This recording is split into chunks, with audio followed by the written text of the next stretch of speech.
Hello, नमस्कार. कशा आहात? मस्त ना? मस्तच राहा.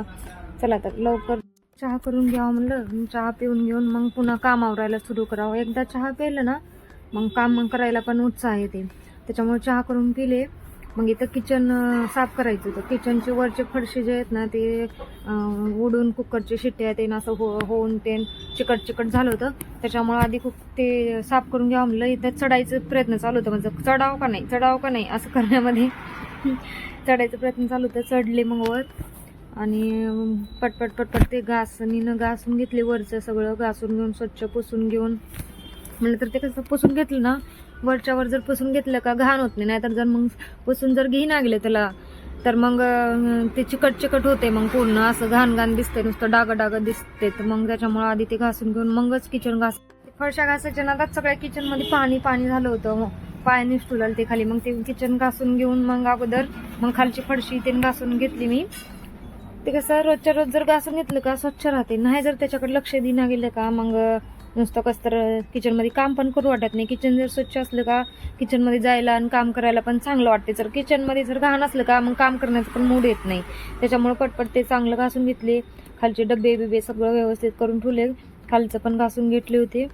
मला सोपे पण पुसून घ्यायचे होते. रोज कसं झटकून घेते मी, फक्त ते पुसणं होत नाही. त्याच्यामुळं गरम पाणी करून आज थोडंसं कम्फर्ट ते टाकून सोपे पुसून घ्यावं म्हणलं. गरम पाण्याने सोपे पुसून घेतलं का त्याचे कलर पण असं म्हणजे चांगलं वाटते, फ्रेश असं. आणि सगळी धूळ ते निघून जाते. वल्ल करून जर पुसून घेतलं तर असं महिन्यातून एकदा करून पुसून घेते मी पाण्यानं.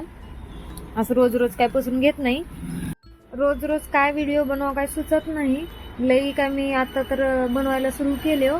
पण कसं आहे असं थोडं बघत गेलं ना करत गेलं का आयडिया पण येते. त्याच्यामुळं म्हणलं काय तर रोज बनवायचं थोडं. दिवसभर काय माझ्याकडे मोबाईल नसते, मालकाकडेच राहते. मालकाच्या मोबाईलनंच मी व्हिडिओ बनवते हो. पण त्यांनी कामाला जातात ना, त्याच्यामुळे मग सकाळी जोपर्यंत त्यांनी राहते तोपर्यंतच मग सकाळी घरचंच बनवता येते. बाहेर वगैरे कुठं असं मी जर गेले तर मला मोबाईलच नसते व्हिडिओ शूट करायचं. पण मी दुकान पण मेन रोडच्याच बाजूला आहे. त्याच्यामुळे दुकानात पण खूप धूळ येते. दुकानात पण सारखं साफसफाई करावं लागते. नाही तर मग गिऱ्हाईक म्हणतात की जुनं आहे त्याच्यामुळे घेत नाही, धूळ ते बसलं का घेत नाही, तर जुनं आहे असं म्हणते. त्याच्यामुळं दुकानातले पण एक वस्तू साफ करावं लागतील. इथं तर घरात बघा, घरात तर काही नाही. फक्त इकडे बाजूला खुली जागा आहे तरी पण एवढी धूळ येते आमच्याला सांग नका. गरम पाणी करून घेऊन त्याच्यात कम्फर्ट टाकून चांगलं सोपे क्लीन करून घ्यावं म्हणलं आधी. बाकीचं सगळं काम आवरलं होतं. फक्त आता एवढं सोपे पुसून घ्यायचं होतं. सोपे पुसून घेऊन मग झाडून काढून फरशी पुसायची होती आणि मग पूजा ते राहिली होती. अगोदर मग सोपे पुसून घेऊन मग झाडून काढून मगच फरशी पुसावं म्हणलं.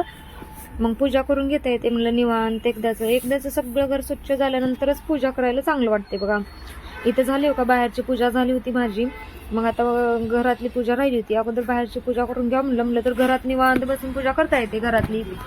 मग एकदा घरातली पण पूजा झाली माझी. माझ्याकडे काही मंदिर नाही, चौरंगावरच देव ठेवलेले आहेत. जसं जमल तसं व्हिडिओ करण्याचा प्रयत्न करायले. तर तुम्हाला आवडलं तर नक्कीच लाईक शेअर सबस्क्राईब नक्कीच करा. म्हणजे मला अजून उत्साह येईल की चांगले व्हिडिओ बनवण्याचा